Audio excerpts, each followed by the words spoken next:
정부 관계자들의 녹화 영상을 활용한 가상 인터뷰, 가상 대담입니다. 오늘은 정부의 권력기관 개혁에 대해 문재인 대통령께 들어보는 시간 마련했습니다. 대통령님 취임 후 꾸준히 권력기관 개혁을 위한 행보를 이어오셨습니다. 권력기관 개혁의 본질은 무엇이라고 보시는지요? 권력기관 개혁은 어려운 일이지만 복잡하게 생각할 필요가 없습니다. 조직을 책임지는 수장부터 일선 현장에서 땀 흘리는 담당자까지 자기 본분에만 충실할 수 있도록 하는 것이 권력기관 개혁입니다. 네, 각종 법안을 만들고 또 조직을 재편하면서 권력기관 개혁 작업이 진행이 되고 있습니다. 권력기관 개혁, 어느 정도 진전이 있었다고 보시는지요? 그동안 각 기관의 권한을 조정하고 배분하거나 법과 제도를 일부 수정하는 정도가 아니라 국민을 위해 다시 태어난다는 각오로 권력기관 개혁을 추진해 왔습니다. 이제 남은 과제들의 완결을 위해 더욱 매진해야 할 것입니다. 네, 행정안전부가 경찰 수사권을 총괄하는 국가수사본부를 신설하겠다는 계획을 밝혔습니다. 국가수사본부의 역할에 대해서는 어떻게 보시는지요?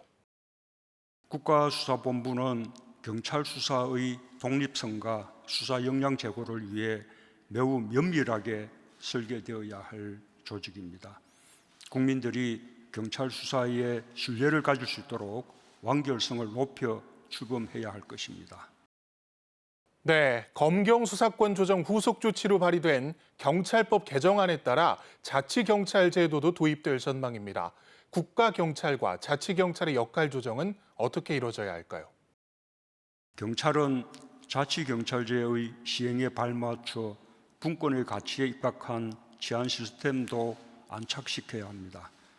국가경찰과 자치경찰의 사무를 명확히 나누어 지휘감독 체계를 정립하는 것은 새로운 시도입니다. 관계기관, 시도, 자치단체와 긴밀하게 협의해 나가길 당부합니다. 국가경찰과 자치경찰 사무 간의 유기적인 수행도 국민을 위해 반드시 필요한 일입니다.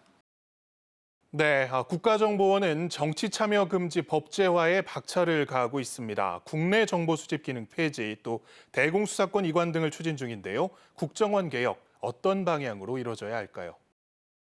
국정원은 대북 해외 전문 정보기관으로서 오직 국민과 국가의 안위에만 역량을 집중할 수 있도록 조직과 인력을 새롭게 재편해야 할 것입니다.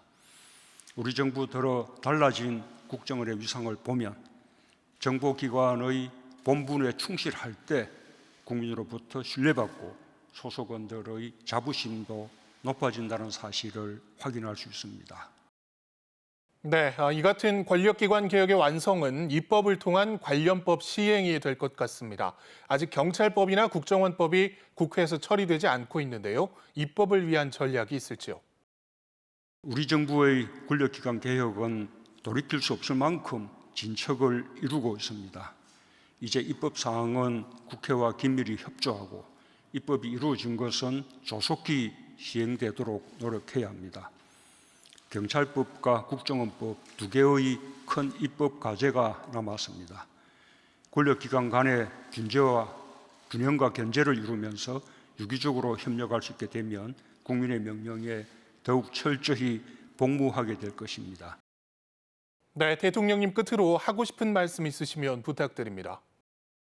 수사체계의 조정과 자치경찰제 도입은 70년 이상 된 제도를 바꾸는 이름으로 매우 어려운 과제이고 또 관련 기관들이 방안에 대해서 부족하다고 여길 수도 있습니다. 그러나 천리길도 한 걸음부터라는 격언을 상기해 주기 바랍니다. 우리가 떼는 첫걸음이 신뢰를 키운다면 우리는 더욱 발걸음을 재촉할 수 있을 것입니다. 네, 지금까지 권력기관 개혁에 대해 문재인 대통령께 들어보는 가상 대담이었습니다.